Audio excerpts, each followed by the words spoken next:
A dot here, a dot there. So many dots everywhere we look. Let's go ahead and connect them. Welcome.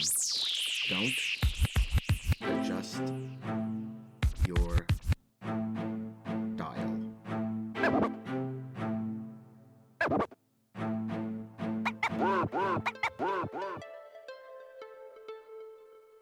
Welcome everyone to the Lofi Poli Sci podcast. I'm your host, Michael Pickering. That's right. Low fives and low fidelity, low quality, in your face, messy as can be global news show. And today, my friends, we're doing a bit of connecting the dots with that international drug trade, how it affects the world, and what that means for us moving forward.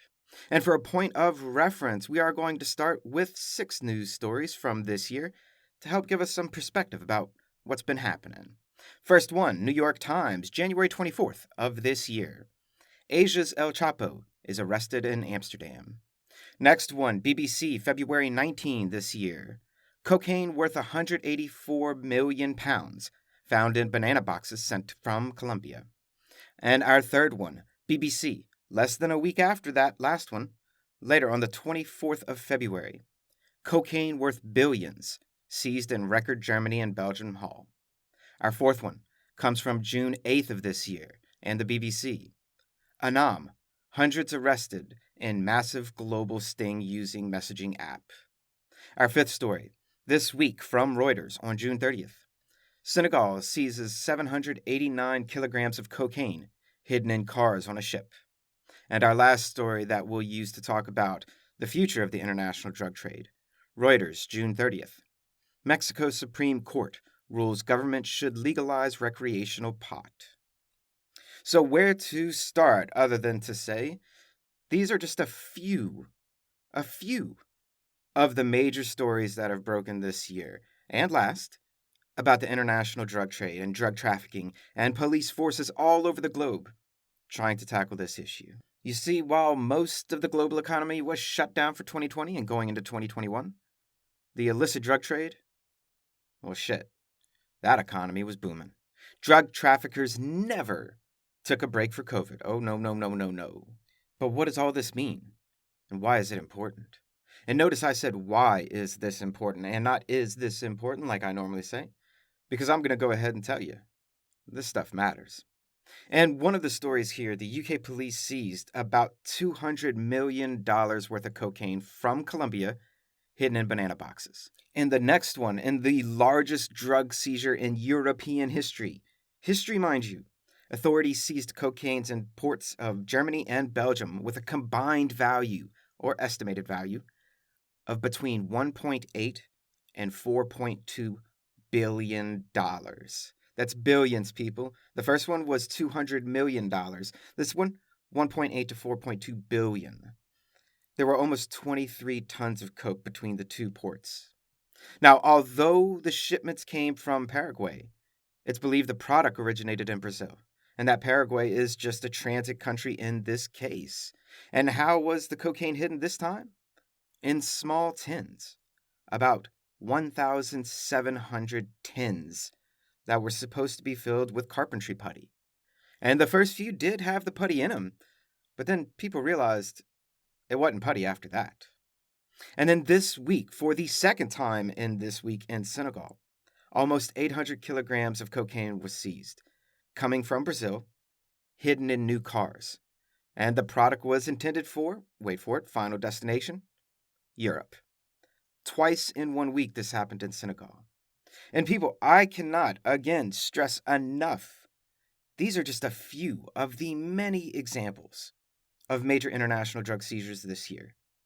Which also, mind you, this most certainly means there's a lot still getting through that we never hear about.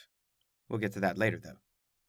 So look, we have cocaine hidden in banana boxes, in carpentry putty tins, in cars going from Latin America to Africa to final destination Europe. So we connect them dots and we say, look, looks like drug traffickers are trying to be innovative and hide their drugs in different ways, sure. And it looks like Latin American countries are producing all of it, Africa's serving as a middleman, and Europe's where it's all going. If any of this sounds like your stereotypical Hollywood drug cartel movie, well, it should. because Hollywood steals everything from everyone. So, yes, Hollywood steals from reality. However, these dots and that stereotype are missing out on over half of the entire world. I mean, come on, really, do we honestly believe that all cocaine comes from South America and it's all snorted in the US or Europe? Get the hell out of here with that stereotype. We're about connecting the dots, not falling into misleading assumptions that Hollywood plot puts out. No. Enter into our show. The New York Times article. Asia's El Chapo is arrested in Amsterdam. And a BBC article. Annam. Hundreds arrested in massive global crime sting using messaging app. Let me just go ahead and say, though, this New York Times article, using El Chapo as a reference for English and American readers, that's digging into that stereotype of cartels come from Mexico bullshit, too. This guy that the article is talking about, that was arrested in Amsterdam, ran one of the largest drug syndicates in the world, located in multiple Asian countries. A true multi-billion-dollar company. I mean, hell, for all we know, this guy was probably pretty damn high up on the Forbes richest people's list. If they took such realities into consideration, that is. And what's some of the biggest products coming out of Asia? Historically and stereotypically, people always think of opium and poppy plants and heroin. But my friends, you'd be completely misled if you think that's all that's coming out. If you think that a multi-billion-dollar operation, a true multinational corporation, illegal multinational corporation, but still a true multinational corporation, works only on one product? No, not at all the case. You can't be a true multinational corporation without diversifying your portfolio. Oh, and I hear you right now. Wait up, wait up, wait up. What are we talking about? Isn't diversifying a portfolio, as far as business goes, increasing the types of investments and assets that a company makes? And you are most certainly correct. And if you think international drug cartels don't do this, well, let me say, hello. Thank you for tuning in today, and welcome to Connecting the Dots. One of the biggest things that comes out of many Asian countries now is meth. The international trading of meth has boomed in recent decades because you don't grow meth, you manufacture it. And that can be done anywhere. And as a byproduct of the massive growth in the diversification of international syndicates portfolios, Australia and the US and several other countries partnered together to use a messaging app called Annam. They distributed it throughout the underworld, waited a few years for it to go viral amongst criminals, and then boom. Earlier this month, over 800 people were arrested worldwide in what may very well be the largest joint international arrest in history. And mind you, all of this stuff we've been talking about has taken place during COVID. With lockdowns and the global economy shut down, the illicit drug trade has been booming, and the police authorities of the world have been busy as hell. Because let's be real and connect all them dots. The idea that there are three types of countries in the drug trade: producer countries, transit countries, and destination countries. We just listed 4 false assumptions there.